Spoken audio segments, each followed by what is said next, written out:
maklum je lah, air minum lah, pour kemok tu. Jadi kita bakat-bakat di rumah lah untuk pembelian semi batu-batu pasir semua lah, insyaAllah. Jadi sebelum saya menjemput Ustaz, ini ada satu pengumuman lah daripada Masjid Pengadaan Baru. Dia mohon saya umum lah. Jadi pagi besok kuliah duha pukul 9 pagi. Kuliah duha pagi Jumaat besok pukul 9 pagi di Masjid Pengadaan Baru yang akan disampaikan oleh Ustaz sendiri, Ustaz Ma'isah Drama, insyaAllah pagi besok. Jadi malam ni kalau ada kuat lagi nak pergi pagi besok, boleh pergi pagi besok di Masjid Pengadaan Baru. Dan juga khutbah Jumaat, insyaAllah khutbah Jumaat akan disampaikan oleh Ustaz Ma'isah Drama, insyaAllah. Jadi untuk tidak melengahkan masa lagi, saya dengan ini mempersilakan yang berbahagia Ustaz untuk menyampaikan kuliah ini.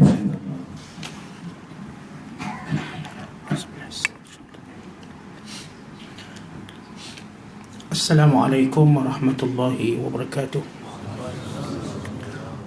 Alhamdulillahi rabbil alamin.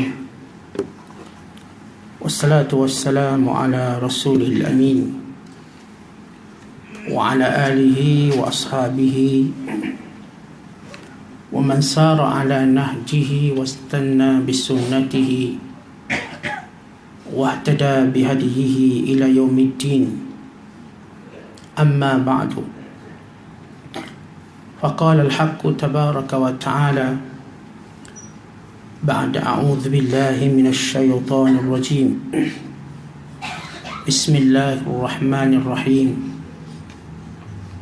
ومن يبتغي غير الإسلام دينا فلن يقبل منه وهو في الآخرة من الخاسرين.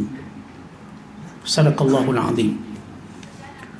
Muslimin sedang jemaah dan juga para muslimat yang dirahmati Allah sekalian, Islam merupakan suatu cara hidup yang diturunkan oleh Allah Ta'ala kepada umat manusia,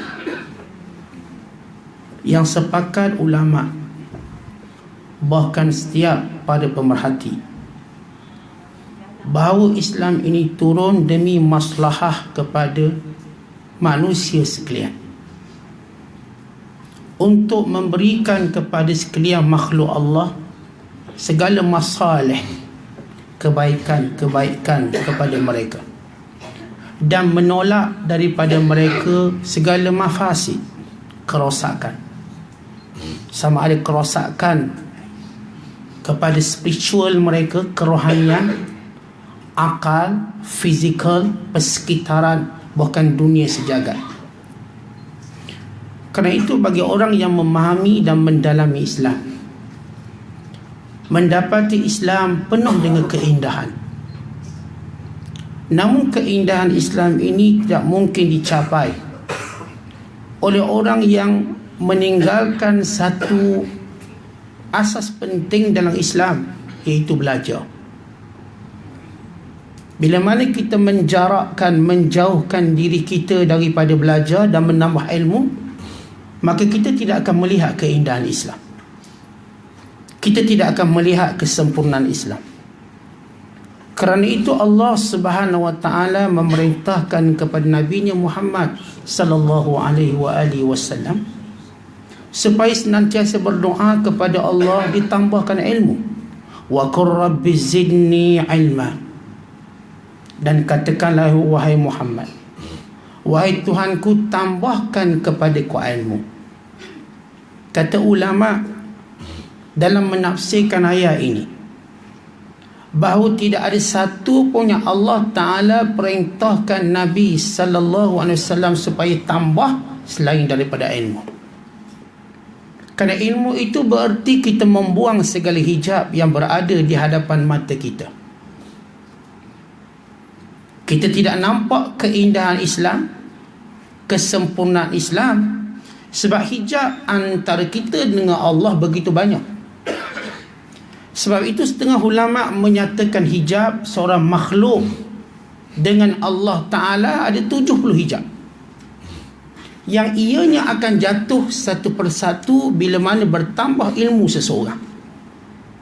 Makin bertambah ilmu, makin dia dekat dan kenal Allah, sehingga akan mencapai satu tahap yang paling mulia yang Allah Ta'ala sebut dalam surah Fatih ayat 28, innama yakhshallaha min ibadihil ulama, bahawasanya yang benar-benar takutkan Allah di kalangan hamba-hambanya para alim ulama, yakni orang-orang yang berilmu. Kerana itu juga Allah Ta'ala sebut dalam suratul Mujadilah, yarfa'illahu alladhina amanu minkum walladhina utul ilma darajat. Allah mengangkat darjat orang-orang beriman di kalangan kamu, dan orang-orang yang mempunyai ilmu mengatasi orang beriman dengan darjat yang begitu banyak. Dan disebut oleh ulama, antara darjat seorang ulama dan orang mukmin biasa sebanyak 700 darjat, yang setiap darjat 500 tahun perjalanan, sebagaimana diriwayatkan daripada Ibn Abbas radhiyallahu taala anhu. Maka keindahan Islam tidak mungkin terselah, tergambar dan terlihat selagi mana kejahilan menjadi kiblat kita, selagi mana kejahilan menjadi keseronokan kita, selagi mana kejahilan menjadi benteng kehidupan kita. Kita kena robohkan benteng tersebut untuk melihat keindahan Islam. Umpama kita ialah seorang yang duduk dalam penjara, yang terhalang melihat keindahan alam disebabkan jeriji besi, dan juga disebabkan kita tertawan dalam bangunan yang tertutup hijab, yang dinampak keindahan penjara dengan tulisan-tulisan yang tercatat di dinding-dindingnya. Tapi bila mana dia keluar dari penjara, dia nampak indahnya alam. Demikian perumpamaan kita dengan kejahilan yang membelenggu. Kerana itu semua Nabi yang alaihimussalatu wassalam, bila mana diutuskan, yang mereka sedarkan kepada umat masing-masing tentang ilmu. Untuk melihat keindahan Islam, dia kena lihat dan kena tahu dulu tentang kekuasaan Allah, keesaan Allah, kesempurnaan Allah, Zat yang mulia yang agung ini. Fa'lam annahu la ilaha illallah, ketahuilah bahawa tidak ada Tuhan yang disembah melainkan Allah. Barulah mereka nampak indahnya alam. Sebab keindahan tidak akan didapat dilihat melainkan kita kenal Allah. Orang-orang kafir, dia melihat keindahan alam, flora dan fauna, gunung ganang, bukit bukau, sungai dan lautannya, dengan keindahan zahir. Terhijab kepada mereka keindahan batin. Dia cuma nampak keindahan zahir, pergi tepi pantai, naik gunung, naik pokok, pergi ke tempat begini dan begini, merakamkannya, selfie. Lalu mereka kata indahnya tempat ini. Tetapi ia tidak mampu menusuk ke sanubari mereka, menjadikan mereka damai. Kalaupun ada, cuma seketika. Tuan-tuan, keindahan alam ini yang menyaksikan keindahan syariatnya dilihat dan dirasai sampai ke sanubari. Kerana keindahan Islam lah manusia melihat manusia yang lain dengan penuh penghormatan dan takzim.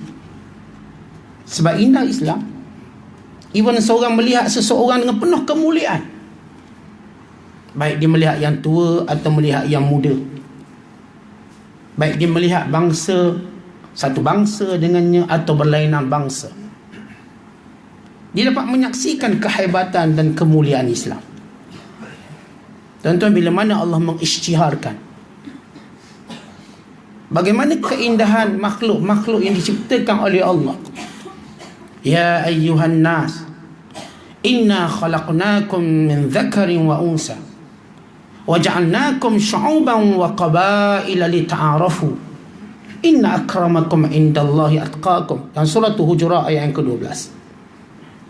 Wahai manusia, kami jadikan kamu semua di kalangan lelaki dan perempuan, dan kami jadikan di kalangan kamu itu berbangsa-bangsa dan berpuak-puak, untuk kamu berkenal-kenalan, untuk melihat keindahan kekuasaan Allah.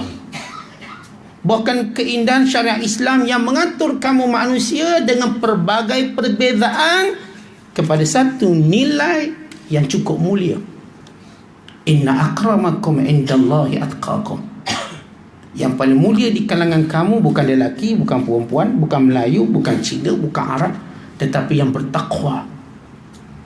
Maka nampak keindahan Islam.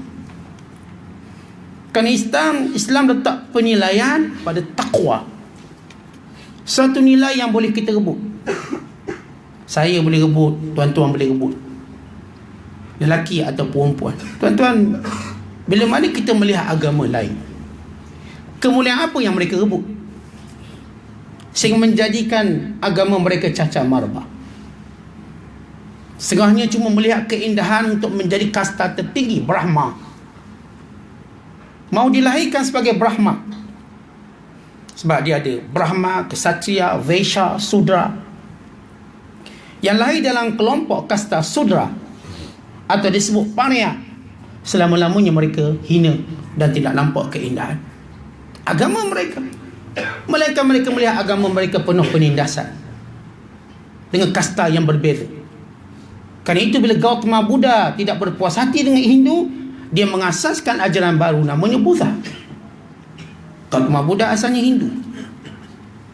Bila dia bertapa di bawah pokok bo, kerana melihat kasta yang menghina bangsa, menghina kelompok-kelompok yang tidak dilahirkan sebagai bangsa Brahma. Tapi Islam menunjukkan bagaimana kemuliaan hamba yang pernah menjadi hamba mengatasi kemuliaan orang merdeka. Kita ada Bilal bin Rabah yang Nabi SAW menugaskannya sebagai tukang bang, tukang azan.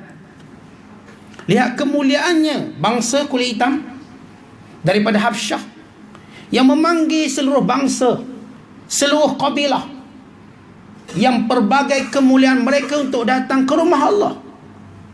Bahkan Nabi SAW dalam pembukaan kota Mekah pada tahun ke-8 Hijrah, Nabi suruh Bilal panjat Kaabah, melaungkan azan.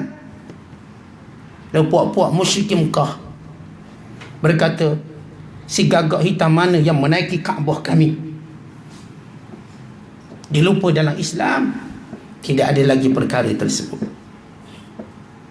Semua mereka melihat manusia dengan nilai yang sama. Itu keindahan. Lagi mana kita tengok manusia ini tak sama, itu adalah kebobrokan, kebodohan, perpecahan. Nabi menyatakan an-nasu sawasiyah kasnanil musht. Manusia itu umpama gigi sikat. Sama kita macam gigi sikat. La fadla li arabiyyin ala ajamiyyin. La fadla li arabiyyin ala ajamiyyin. Tiada beza antara Arab dan Ajam. Maka bila satu manifestasi daripada keindahan Islam. Kita baca dalam senarai ulama-ulama yang datang daripada kelompok hamba abdi, yang datang daripada kelompok bekas hamba yang dimerdekakan. Nafi' Maula bin Umar, seorang bangsa kulit hitam yang merupakan hamba kepada Abdullah bin Umar bin Al-Khattab radhiyallahu ta'ala anhuma, yang akhirnya menjadi seorang ulama. Bila Abdullah bin Umar melihat Nafi', si budak kulit hitam ni rajin belajar, rajin mengaji, menjadi sifat Abdullah bin Umar, kalau dia melihat hamba-hambanya taat pada Allah, dimerdekakan. Kalau hambanya rajin ke masjid, dimerdekakan. Sehingga orang kata, wahai Abdullah, tidakkah kamu takut ditipu oleh hamba-hambamu yang pura-pura jadi baik, lalu kamu merdekakan dia, kamu tertipu? Jawab Abdullah bin Umar, tidak. Aku tidak akan membaca niatnya. Bila mana dibuat baik, demikian aku pelakukannya. Kata kita selalu diajar, jangan baca niat orang. Itu rahsia dia dengan Allah. Walau kita kata macam olok-olok je, macam nipu je, itu dia dengan Allah. Kita diajar berhukum dengan zahir. Nahnu nahkum bil zawahir wallahu yatawalla sarair. Kita hukum apa yang zahir kita nampak. Masalah dalam dia dengan Allah, bukan kita. Kan itu Nabi SAW menegur sahabat yang cuba bercakap tentang hal dalam seseorang. Dia Usamah kata, ya Rasulullah, dia masuk Islam sebab takut kena bunuh. Masa aku angkat pedang, dia mengucap dulu kalimah syahadat, aku pun bunuh dia. Nabi kata, kenapa kamu bunuh dia? Dia kamu ucap. Dia mengucap sebab nak lari daripada terbunuh. Nabi kata, halan syaqaqta qalbah, kamu belah dada dia sehingga kamu tahu dia ikhlas ke tak ikhlas. Pengajaran yang besar. Itu keindahan Islam. Kita tak baca benda dalam ni tuan-tuan. Akhirnya Nafi' dimerdekakan oleh Abdullah bin Umar kerana dia rajin belajar. Akhirnya dia menjadi salah seorang guru kepada Imam Malik bin Anas, Imam Darul Hijrah, tok guru imam kita Asy-Syafi'i rahimahumallahu ta'ala. Kulit hitam Atha' bin Abi Rabah, orang kulit hitam, hamba kepada Abdullah bin Abbas, mengaji. Akhirnya dia menjadi guru kepada guru Abu Hanifah, iaitu Hammad bin Salamah. Atha' bin Abi Rabah tok guru pada Hammad bin Salamah, Hammad bin Salamah tok guru pada Abu Hanifah rahmatullahi alaihim ajma'in. Orang kulit hitam. Ini keindahan Islam. Seperti saya sebut tadi, Hindu, mereka melihat kebobrokan agama mereka. Tidak ada keindahan. Cuma kasta tertentu yang membentuk kemuliaan, bukan semuanya.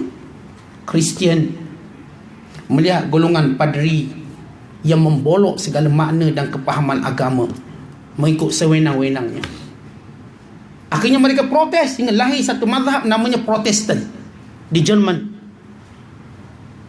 Mereka tak percaya Katolik ni, kerana mendewakan, menjadikan padri tidak boleh ditegur. Bahkan menjadikan kepahaman itu hanyalah dalam kelompok mereka, yang lain dianggap tidak. Sedangkan dalam Islam Allah Ta'ala berfirman, wa amruhum syura bainahum, urusan orang-orang beriman menjadi perbincangan bersama. Dalam perang Badar, Nabi mendengar nasihat seorang sahabat. Nabi memilih satu tempat untuk berkampung dan menunggu musuh. Sahabat kata, ya Rasulullah, awahyun am ra'yun wa khid'ah wa khud'ah, ini wahyu ke ataupun strategi perang? Kata Nabi SAW, barra'yun wa khud'ah, pendapat, strategi. Kata sahabat, ya Rasulullah, strategi ini kurang tepat, kita ubah. Kita berada di tempat yang ada air supaya musuh tak dapat air, kita dapat air. Maka Nabi ubah. Lihat, pendapat itu dibuka sehingga semua orang boleh mengeluarkan pendapat, hatta pada Nabi kita Muhammad sallallahu alaihi wasallam, pada perkara yang tidak melibatkan nas dan wahyu. Akhir Salman Al-Farisi mencadangkan kali pagi, Umar Al-Khattab mencadangkan untuk tahunan perang, sekian-sekian sahabat mencadangkan. Dan Nabi menerima dalam safahat, dalam lembaran sejarah yang begitu indah, bagaimana keterbukaan Nabi SAW. Ini keindahan Islam. Ketika mana padri tidak membenarkan orang awam bertanya kepada mereka, bersoal jawab dengan mereka, menghalang sebarang pertanyaan, sehingga lahir kelompok Protestan. Tak cukup dengan itu tuan-tuan sekalian, bagaimana Salman Al-Farisi membongkarkan. Kita baca sejarah keislaman Salman Al-Farisi, ya Allah panjangkan umurnya dalam pencarian hidayah. Bermula daripada seorang penyembah api yang memuja dan menyayangi api, sehingga satu hari ayahnya suruh Salman membeli keperluan, maka dia terserempak dengan agama lain, agama Kristian. Maka dia mengikutinya sehingga meninggalkan negaranya dan melihat seorang padri yang bercakap tentang cintakan akhirat, memusuhi dunia dan harta benda. Dalam masa yang sama, padri ini mengumpulkan kekayaan yang banyak. Ketika pengikutnya mendermakan sejumlah besar, padri ini duduk menyimpang, buat stok. Bila mana dia mati, orang ramai keluar untuk menghormatinya sebagai seorang padri yang dihormati. Kata Salman, jangan, dia ni perompak. Dia menyuruh kamu benci pada dunia, sedangkan dia menyintai dan menyayangi dunia. Biar aku tunjuk store tempat dia simpan harta, gedung. Maka dilihat harta yang banyak. Lalu mereka marah dan membiarkan mayat padri itu di tengah-tengah padang. Biar gitu je. Lalu masyarakat tidak percaya pada padri. Bahkan di Eropah pada kurung ketiga dinamakan sebagai zaman gelap. Zaman gelap merujuk zaman penguasaan padri kepada negara, campur tangan padri pada pemerintahan, dan juga merujuk pada zaman di mana orang mula terhakis kepercayaan pada para padri. Padri ini yang mengisytiharkan perang salib akhirnya mengalami kekalahan, sehingga di Eropah lahirnya satu fahaman namanya sekularisme. Apa itu sekular? Meminggirkan agama dari dunia. Dalam kata-kata yang masyhur, da'ma li qaisar wa ma lillah. Biarkan urusan pemerintahan pada pemerintah, urusan agama untuk ahli agama. Sehingga terkenal satu kelompok mereka namakan Rijaluddin, lelaki-lelaki agama. Merujuk kepada orang yang cuma bermuamalah dengan hal agama, hal negara jangan usik. Ini sekular. Sehingga lahir apa yang disebut sebagai revolusi industri. Bermula daripada revolusi pertanian kurung ke-16, revolusi industri kurung ke-17, meminggirkan kelompok padri daripada urusan pemerintahan. Lalu orang Eropah meninggalkan agama mereka. Kenapa? Tidak ada keindahan. Mereka tidak maju di bawah pemerintahan agama. Tapi lihatlah keindahan Islam.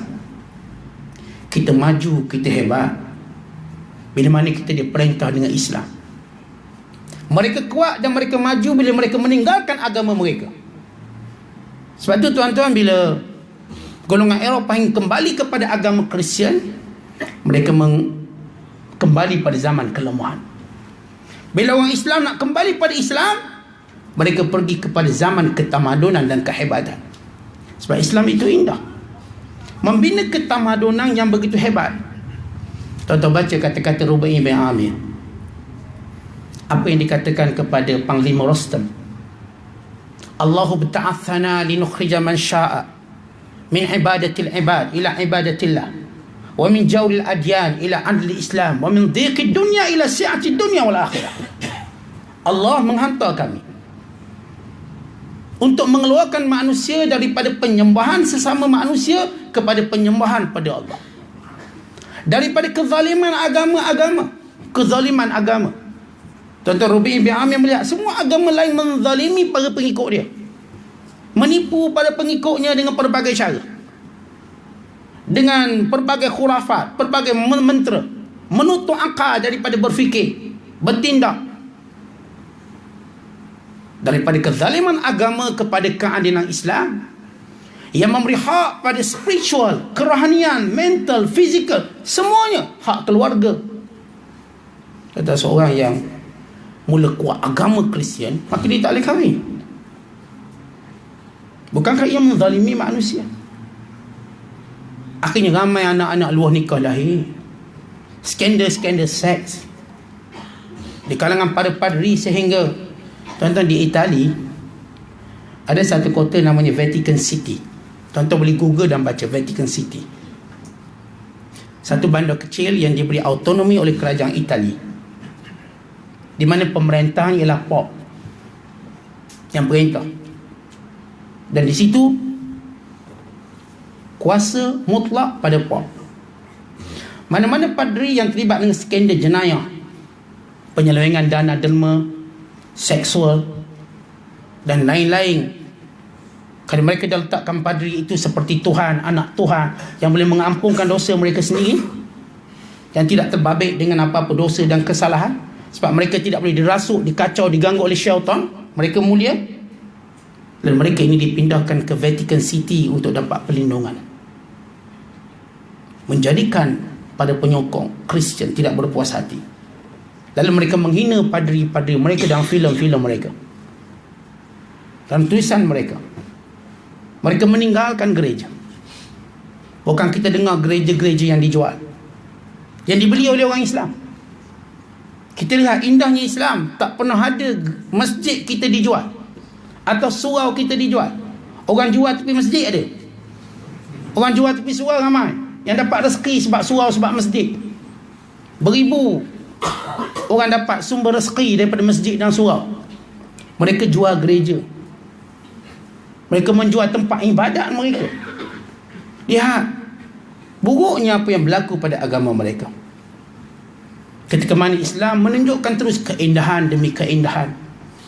Ini rumah Allah, tempat mencari ketenangan, kedamaian. Semua umat Islam bertanggungjawab. Walau kita lantik AJK, pengurusi dan jawatan kuasa, tapi kita melihat ini tanggungjawab kita bersama. Sebab itu kita boleh pecah AJK kita dengan pengurusi sekali. Kan ini tanggungjawab bersama.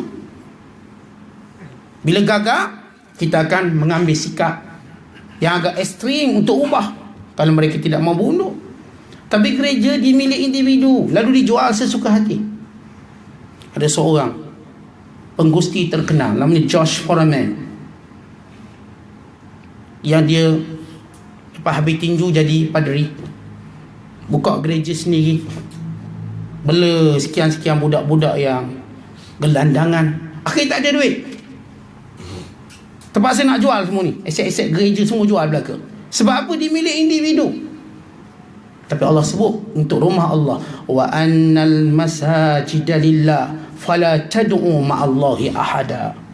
Sesungguhnya rumah-rumah Allah ini milik Allah.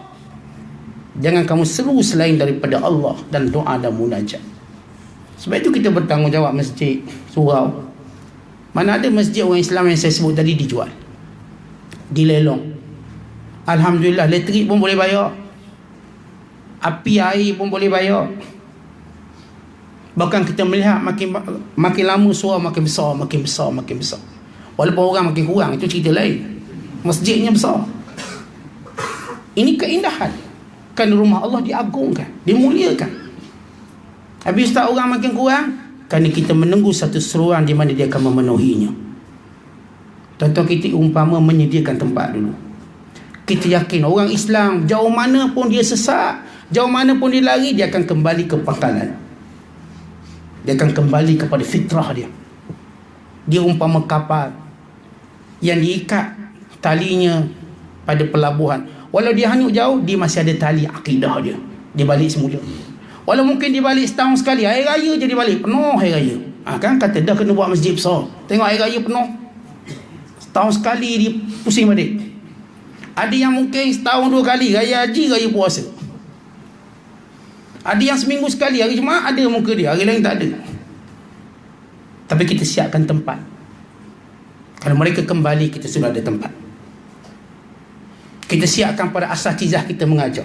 Kalau mereka kembali, mereka kenal asatizah ini, untuk datang mengaji, bertanya soalan, bertanya jalan. Seolah-olah asatizah ini macam bahagian reception tu, sedia untuk ditanya mana hala jalan ke syurga, bagaimana cara taubat. Kami duduk pada kaunter reception sekarang. Kaunter bertanya. Mungkin hari ni tak ada orang datang, satu hari ni tak akan datang jauh, datang kat ustaz nak tanya macam mana saya nak taubat. Kami kaunter pertanyaan, kami bersedia. Maghrib, isyak, subuh. Ustaz, asatizah, enggak Allah memelihara mereka semuanya. Kalau kita kata ustaz tak payah kuliah lah 10 orang je, tak, mereka bersedia. Macam saya kata pada asatizah, umpama yang duduk kat kaunter pertanyaan, dia mesti bersedia. Dia tak boleh putus asa, give up hanya kerana bilangan kuota. Duduk sini, kan ada orang yang akan datang bertanya pada kamu jalan pulang untuk bertaubat, untuk kembali pada Allah. Jangan tinggal kita punya pok kita. Tuan-tuan muslimin dan muslimat yang dirahmati Allah sekalian, indahnya Islam, kita ada sistem kekeluargaan yang indah. Ketika mana agama lain meraba-raba macam sistem kekeluargaan.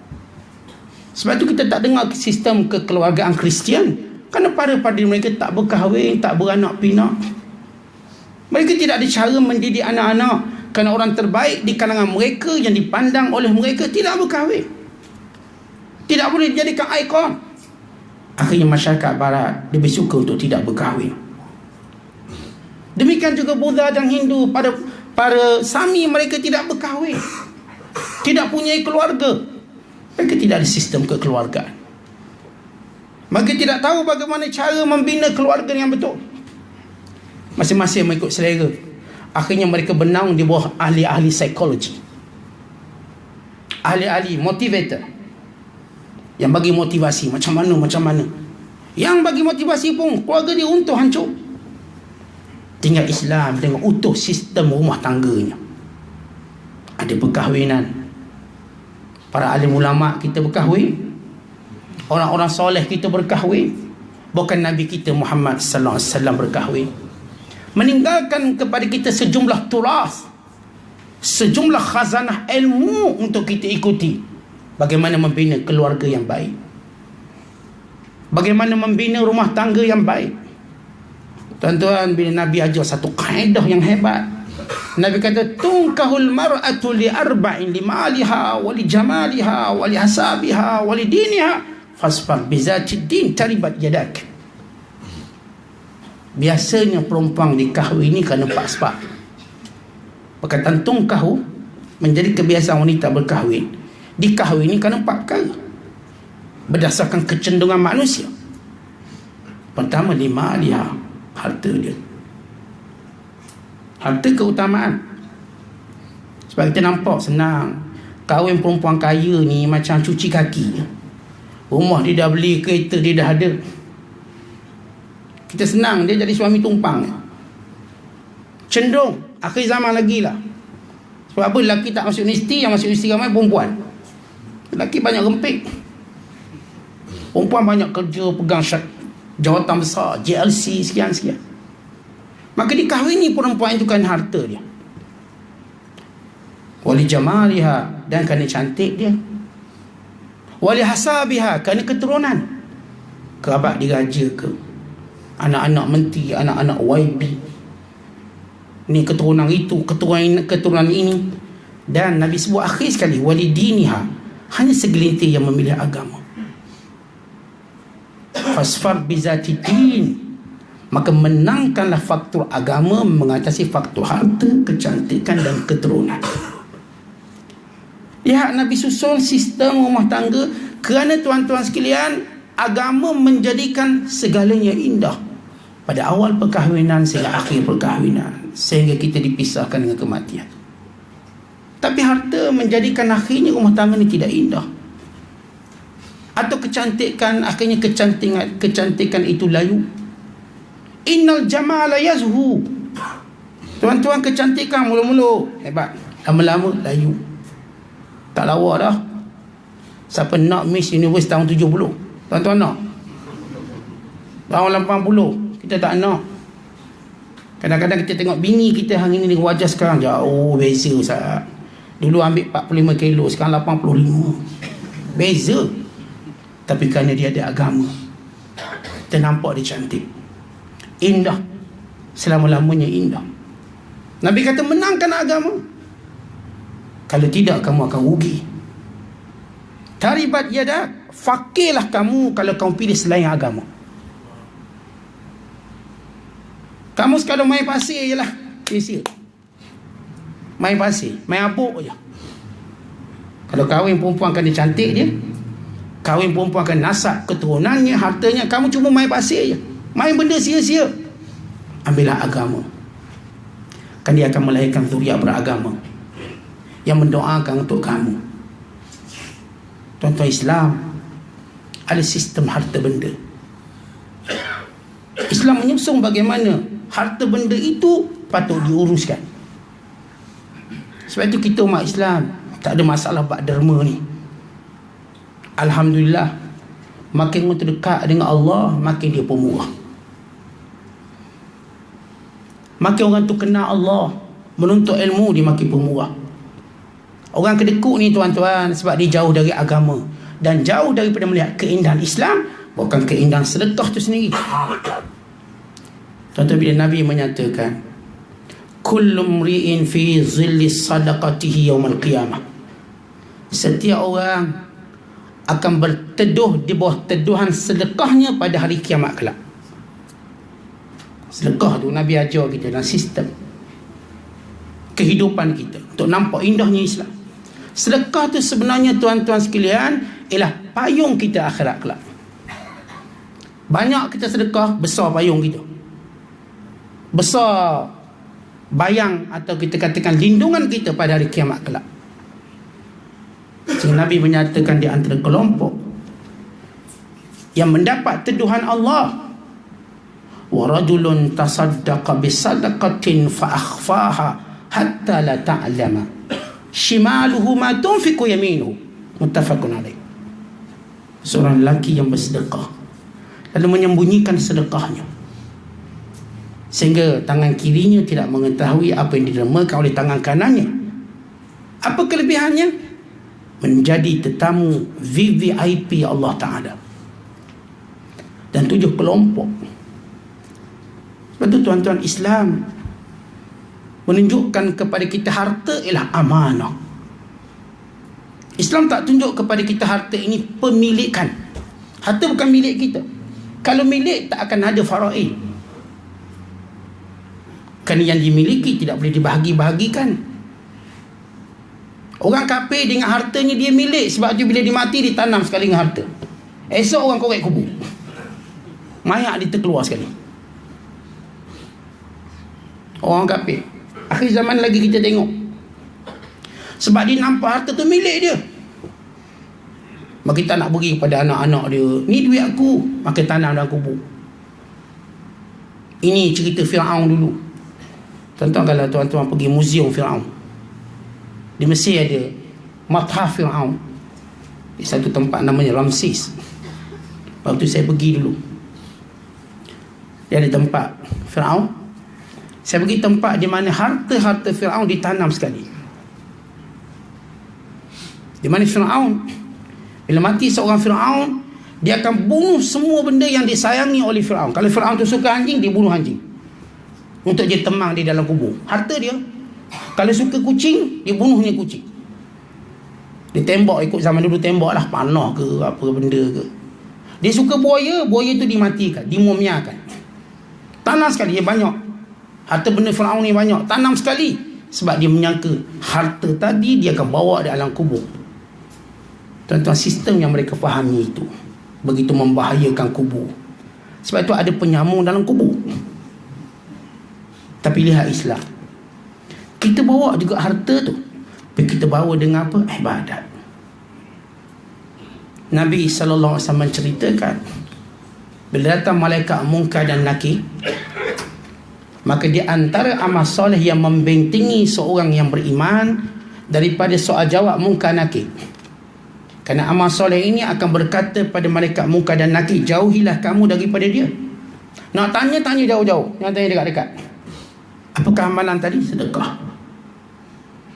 Sedekah berada di sisi orang beriman, lalu menjarakkan antara Munkar dan Nakir dengan orang beriman. Kamu jangan tanya dekat-dekat, dia takut. Tanya jauh sikit, jadi bodyguard.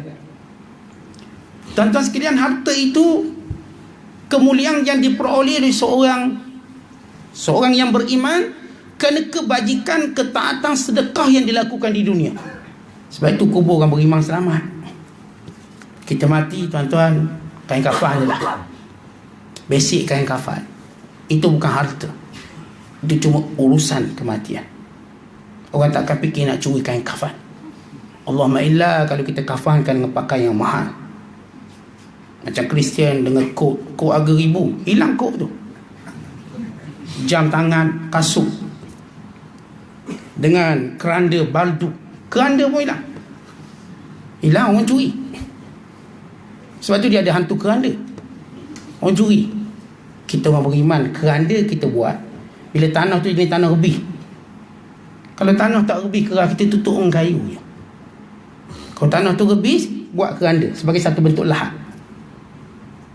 Kalau tanah tu keras, cukup kita korek tepi atau korek tengah, tutup dengan kayu.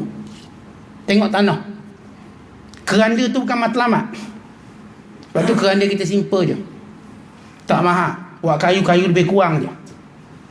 Tuan-tuan, bagaimana keindahan Islam dalam sistem sedekah, supaya dia menjadi amalan kita waktu kita mati, bahkan waktu kita dibangkitkan hari akhirat kelak. Dijadikan setiap yang kita sedekahkan itulah harta kita yang sebenar. Harta kita, bukan yang kita simpan, yang kita sedekah. Satu hari Nabi SAW berkata pada Aisyah radhiyallahu ta'ala anha, Nabi sembelih kambing, Nabi kata, wahai Aisyah, bagilah pada semua orang. Fakir miskin sekian-sekian. Aisyah bila dibagi, dia pun tinggal peha. Sebab dia tahu Nabi sallallahu alaihi wasallam, Nabi baik kambing, baik ayam, baik arnak. Kalau Nabi makan, peha dia. Peha dia. Nabi tak makan bontok tu, kita je tengkok kita belaka tu, pedas. Tapi tak salah. Nabi akan makan bahagian katif atau fakhiz, peha. Sebab di situ daging tak ada lemak, daging tak ada kolesterol. Baik arnak, baik ayam, baik kambing, baik unta, yang Nabi SAW makan. Maka Aisyah fikir Nabi SAW ni dia suka peha, dia simpan peha. Yang lain disedekahkan. Nabi SAW balik. Nabi kata, ya Aisyah, apa yang ada, apa yang baki, yang tinggal apa dia? Lalu kata Aisyah radhiyallahu ta'ala anha, ma baqiya minha illa katifaha. Habis belaka, yang tinggal cuma peha, sebab aku simpan untuk kamu. Kata Nabi SAW, baqiya minha kulluha ghaira katifiha. Kata Rasul, yang tinggal semuanya melainkan peha. Maksudnya begini, bahasa mudah. Bila Aisyah kata yang tinggal cuma peha, yang lain habis. Tapi tak, yang kamu kata habis tu tak habis, yang tu yang tinggal, yang tu untuk kita. Ni yang peha ni yang tak habis ni bukan kita punya. Maksudnya bila kita sedekah, tu hak kita. Yang kita duk tinggal tu bukan hak kita, dia binasa. Sebab itu dia kata Nabi SAW, yaqulu ibnu Adam mali mali. Anak Adam tiap-tiap hari duk kata, ni hati aku, ni hati aku, ni rumah aku, kereta aku. Kita kan suka. Aku ada 4 bank, 1 tabung haji, ada saham ASB, FGB, saham. Kita cerita harta kita. Ni tanah kita, ni kedai kita, ni bangunan kita. Yaqulu ibnu Adam mali mali. Anak Adam akan berkata, ini harta aku, ini harta aku. Kata Nabi sallallahu alaihi wasallam, wa hal min malika illa ma akalta fa afnaita aw labista fa ablaita aw tasaddaqta fa amdaita. Kata Nabi SAW, harta kamu mana ada? Mana ada? Mana ada harta kamu? Harta kamu, apa yang kamu makan lalu jadi tahi tu harta kamu. Yang kamu pakai lalu luntur di badanmu, tu hartamu. Yang kalau kita nak bagi ke orang, orang tak nak. Saya nak bagi baju pagoda, saya nak. Tak nak. Gigi palsu nak. Nak. Tak ada waris berebut. Tu harta kita lah tu, sebab orang tak berebut. Yang orang berebut tu bukan harta kita, harta orang. Kereta kita bukan harta kita, harta orang. Tu esok lusa orang curi, harta dia, bukan harta kita. Yang pencuri tu orang lain pula curi, harta orang lain pula. Dia berpindah. Kita tak ada harta. Yang kita makan lalu jadi tahi, tu harta kita. Kalau nak cerita harta lah, yang kita pakai lalu lusuh di badan, atau yang kamu sedekah lalu kekal di sisi Tuhan. Sebab tu orang bijak ni tuan-tuan, dia memperbanyakkan sedekah daripada apa yang disimpan. Kita kadang-kadang duk kerja separuh hati. Untuk apa? Untuk simpang duit, untuk orang lain ambil. Pernah kita kerja sampai makan biskut kering je, tak berani order biryani. Nak simpan duit punya pasal. Akhir mati, orang lain mudah-mudah yang ambil. Orang lain tak keluar peluh, tak keluar apa-apa, cuma dakwa je ambil. Tuan-tuan, ruginya kita. Sebab itu Islam tunjuk satu sistem pengurusan harta yang hebat, yang menunjukkan keindahan Islam. Setiap orang boleh bawa hartanya. Cara macam mana? Sedekah. Bahkan Allah jadikan tuan-tuan, bila mana kita bersedekah, ia sebab Allah menyembuhkan penyakit. Kita cerita teknologi rawatan hari ini. Saya tanya tuan-tuan, berapa banyak penyakit doktor tak disembuhkan? Bukan 1, bukan 2, beratus. Kadang-kadang yang simple je, demam. Saya 4 klinik dah pergi, saat tak sembuh. 4 klinik termasuk klinik orang asli tu. 4 kebah-kebah tu demam. Yang sesema 4 tahun sesema. Yang sakit lutut gaut, habis orang cerita blender benda tu, blender habis dia blend dengan blender dia makan. Tak baik gaut, makin teruk. Tuan-tuan, kalau kita tengok secara jujur, sebenarnya dalam sistem perubatan dia tak sembuh apa-apa. Benar kata Allah dalam surah Asy-Syu'ara ayat 80. Baca ayat ni. Wa idza maridtu fahuwa yashfin. Dan bila aku sakit, Allah yang sembuhkan aku. Bukan Panadol. Hari ni kita demam makan Panadol baik, esok demam makan lagi tak baik. Makan Activas pula, baik sekejap. Lepas tu demam makan pula Activas, tak baik. Makan pula 2 biji, baik. Kemudian demam lagi makan 2 biji, tak baik. Akhir makan 5 biji, mati terus. Mabuk. Tuan-tuan, yang sembuhkan kita Allah. Indahnya Islam, Allah jadikan sebahagian besar penyakit kita sembuh kerana sedekah. Orang tak nampak. Tentang kalau kita berhati, kita kalau demam pergi farmasi beli obat tak baik, pergi klinik baik. Kenapa? Sebab kita sedekah ke doktor. Biasa pergi farmasi ni kita berkira kedekut sikit lah, bajet kecil. Farmasi obat RM5, doktor RM15. Kita sedekah RM10 ke doktor. Rupanya sebab tu kita baik. Kadang tak ada makan ubat, masuk je klinik baik. Baik lah, memang nak bagi duit ke doktor semua. Tuan-tuan, Nabi sebut dalam hadis, dawu mardakum bis sadaqah. Rawatlah penyakit kamu dengan sedekah. Ni jarang orang cuba rawat dengan cara ni. Tuan-tuan, ini paling berkesan. Ada 2 kisah yang menarik yang berlaku kepada 2 orang ulama yang terkenal. Yang pertama diceritakan oleh Abdullah bin Mubarak. Bila Abdullah bin Mubarak sedang mengajar, tiba-tiba seorang datang berkata, Tuan Syekh, saya duduk berdarah lutut ni 7 tahun lah. Duduk meleleh darah tak baik-baik. Nanah. Macam mana Tuan Syekh? Dah habis berubat, habis ikhtiar. Kata Tuan Syekh Abdullah bin Mubarak rahmatullahi alaihi, dia kata ginilah, kamu pergi gali satu telaga di tempat orang perlukan air. Moga-moga bila keluar je mata air yang dimanfaatkan oleh orang yang memerlukan, Allah sembuhkan penyakit. Maka dia buat, maka sembuh. Keajaiban sedekah. Nabi sendiri sebut, dawu mardakum bis sadaqah. Obatlah penyakit, pesakit kamu dengan sedekah. Tuan-tuan perhati, yang pergi hospital pakar cepat sangat baik, kenapa? Sebab sedekah banyak sangat. Tapi kalau kita pergi pada makna sedekah yang sebenar, mengharapkan redha Allah, yang tu kita sedekah untuk diri kita. Yang ulama ajar, bila mana kita sedekah niat, ya Allah, moga-moga dengan sedekah ini kau sembuhkan penyakit aku. Sebab Nabi kata innamal a'mal binniyat, setiap amalan dengan niat. Kita nak sembahyang maghrib, baik isyak kan niat, usolli niat. Baik haji, baik umrah, niat. Nawaitul umrata wa ahramtu biha lillahi ta'ala. Sama juga sedekah niat untuk sembuh.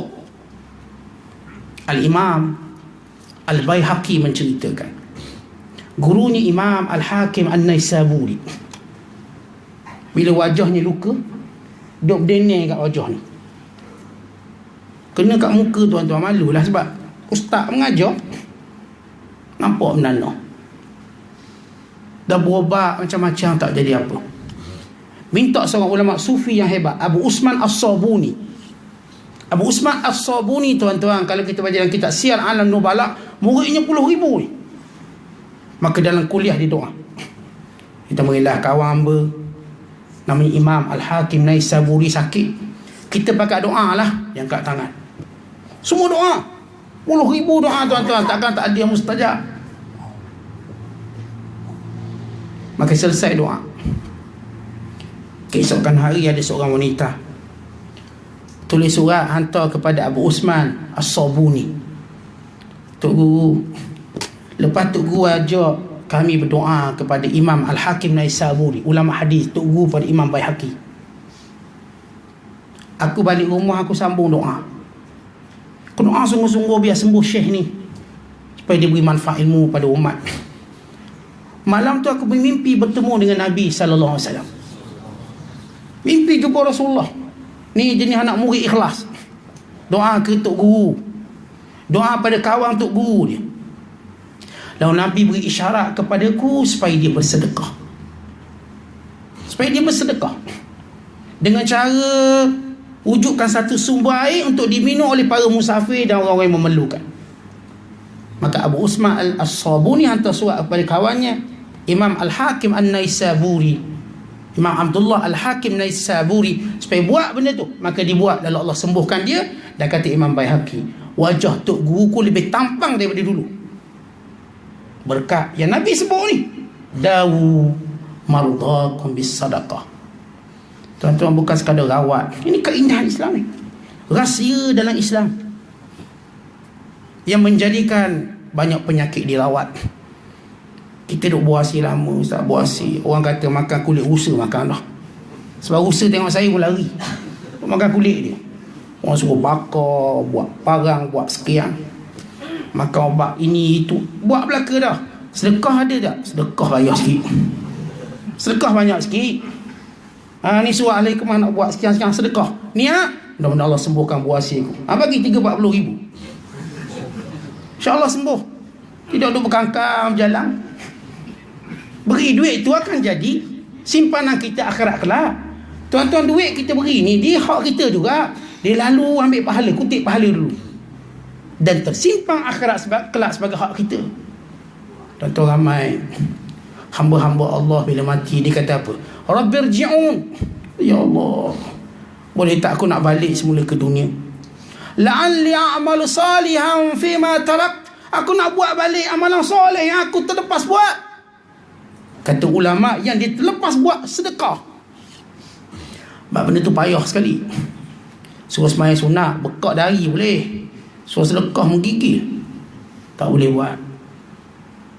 Dalam Quran surah Ali Imran ayat 92 kita baca, Allah kata kamu tak akan buat baik yang sebenar-benar sampai kamu sedekah.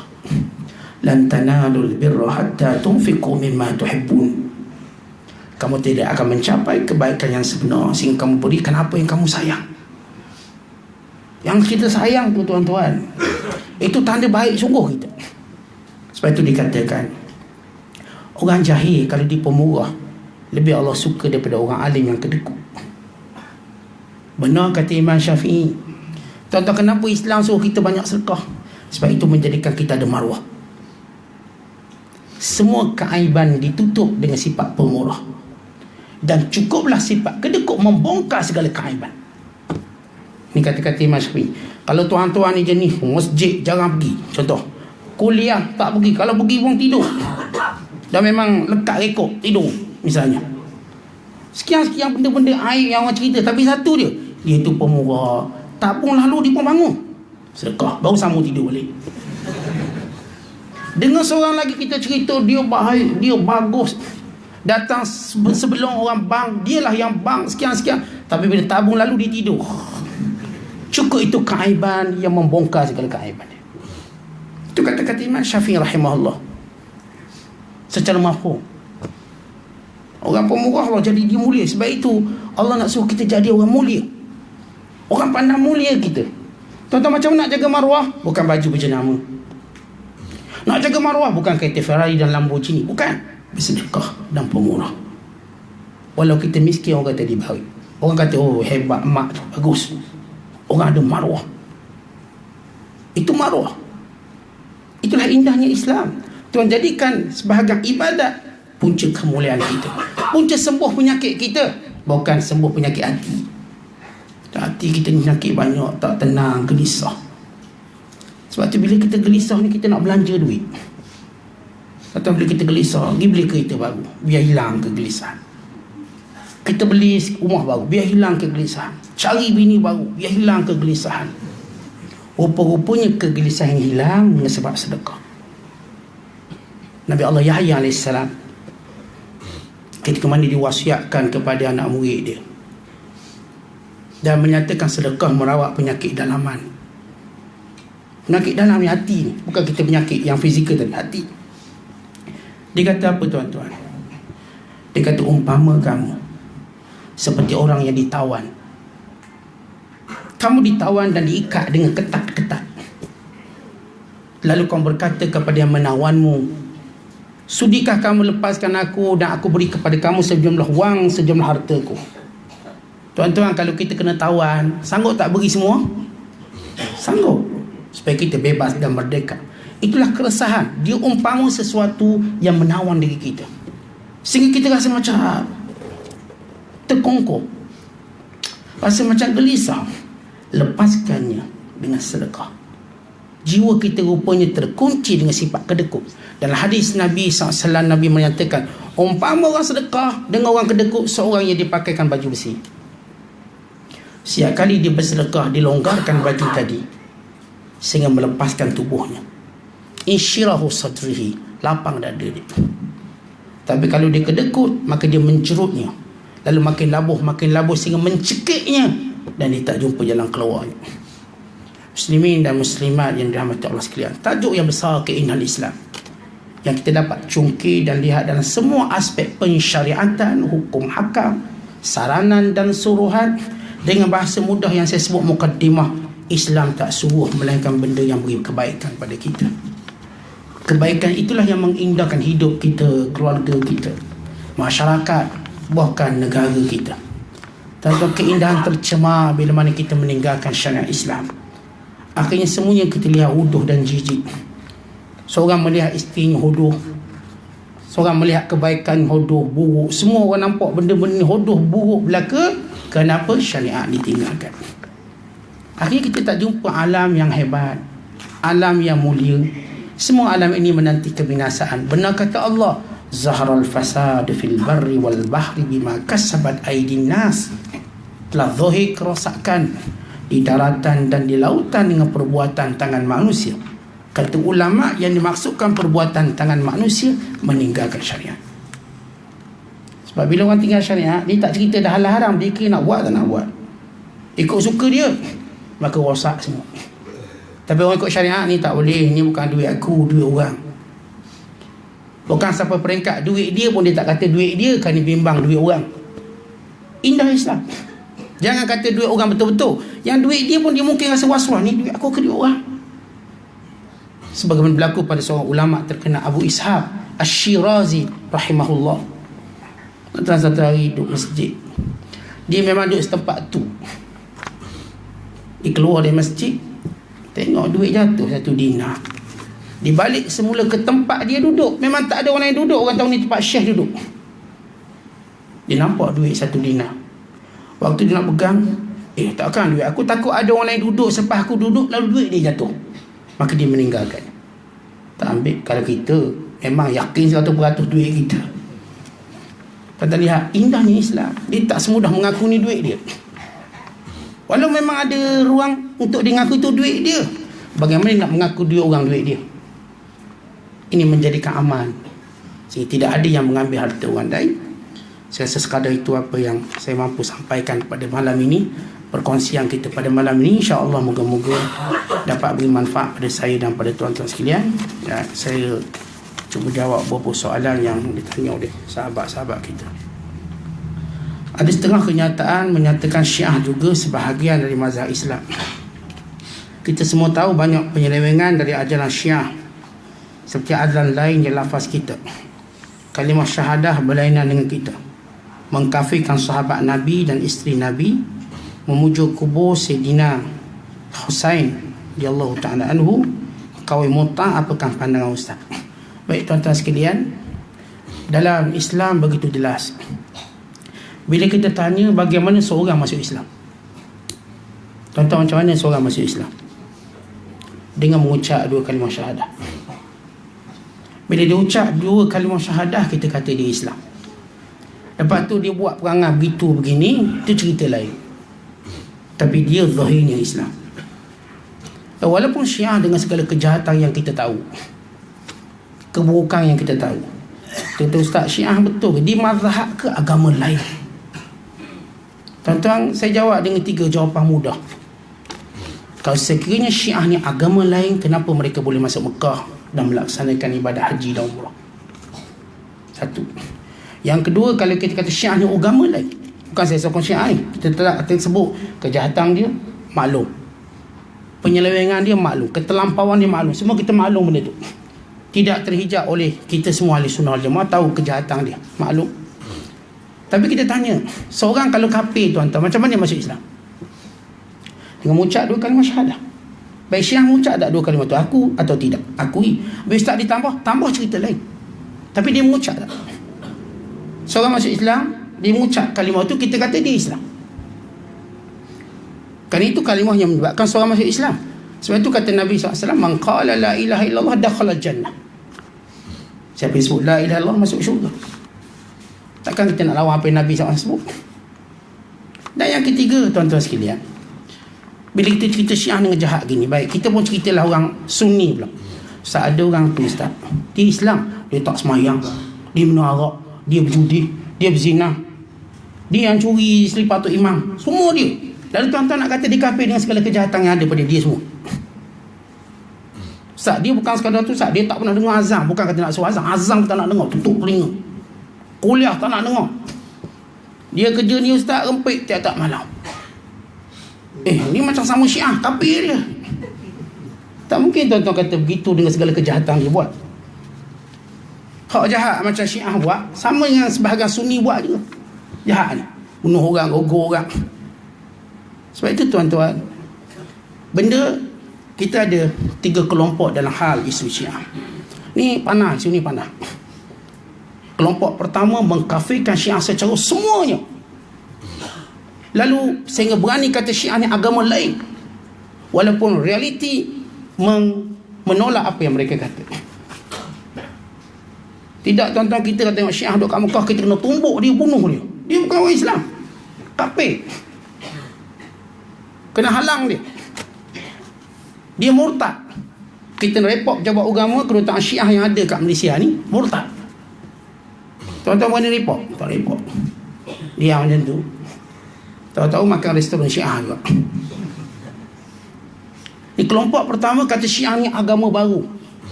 Ni agak hulu nampak. Kelompok kedua pula nak puji Syiah. Sama juga tak betul. Kelompok ketiga sederhana. Mana yang melampau? Kafir. Sebab itu Imam Abu Zahra menyebut golongan ini, ada kelompok dia. Antara kelompok Gharabiyah yang menyatakan Jibril tersalah menyampaikan wahyu, patutnya pada Sayyidina Ali bukan pada Nabi Muhammad. Ini kelompok kafir. Kerana menafikan kerasulan Nabi Muhammad SAW. Yang kata Quran tu bukan Quran yang ada pada orang Islam sekarang, bukan Quran. Kami ada Quran lain, Mashaf Fatimiyah. Yang ni tak betul. Itu kafir, kelompok ini. Sebab itu tuan-tuan, kita ginilah cerita. Kalau kita bergaduh, akhirnya sentimen kita lebih tinggi pada ilmu kita. Jangan kata gaduh dengan Syiah, kita gaduh jiran sebelah, kafir jiran aku ni, kafir. Sebab nak marah sungguh. Kafir, aku tak kata di Islam ni, kalau mati aku tak semayang. Tengok-tengok kubu Islam juga dia, kenapa tak korek buang? Dia je kafir seorang. Dia kata kafir. Berarti tidak, tuan-tuan, mengkafirkan orang satu benda yang berat. Sebab tu kafir ni biar majlis fatwa yang putuskan, bukan kita. Saya tak nak terikut dengan geng-geng Facebook yang kata ni kafir, agama baru. Saya nak dengar apa kata majlis fatwa kebangsaan. Kalau ahli majlis fatwa kebangsaan dan para mufti kita kata Syiah ni kafir, ya, saya akan kata sama. Tapi kalau mufti Pulau Pinang kata tak kafir, dia tahu, dia mengaji. Majlis fatwa pun tak keluarkan fatwa Syiah kafir. Ada keluar? Tak ada. Dia patut keluarkan. Supaya polemik ini tidak menjadi pertelagahan kita. Kita nak bergaduh kat Syiah ke?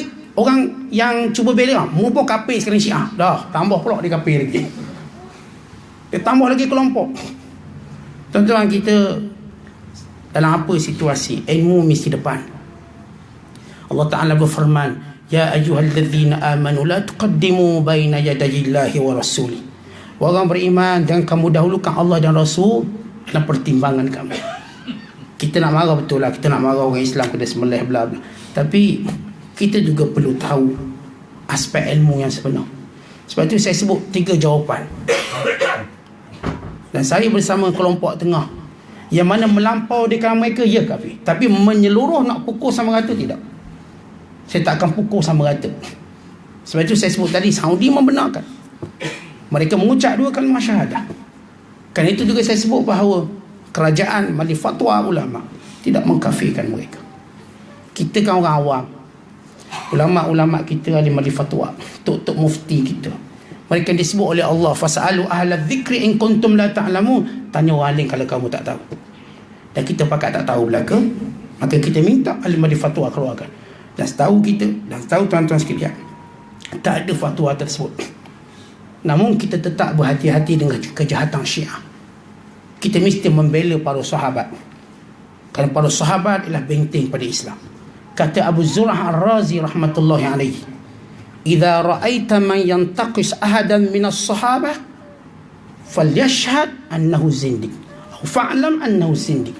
Kalau kamu lihat sesiapa yang menghina para sahabat ni, perangai puak-puak zindiq. Sebab itu kita bela sahabat, bukan isteri Nabi, ummahatul mukminin, di hati kita semuanya. Bukan kita membela semua orang-orang baik, orang soleh. Dan kita, tuan-tuan, membela segala fitnah yang tak betul yang dikatakan kepada umat Islam, kepada ulama, kepada orang-orang yang baik. Sebab itu Syiah satu kelompok, kita tahu dia sesat, tapi kita tak kata kafir yang sesat, satu benda yang berbeza. Sesatkan mereka bukan makna kafirkan mereka.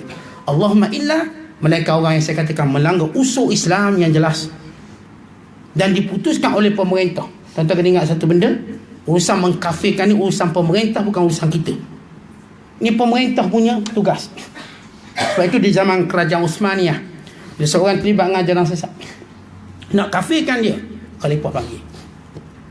Lalu khalifah panggil qadhi dia, mufti, berdebat.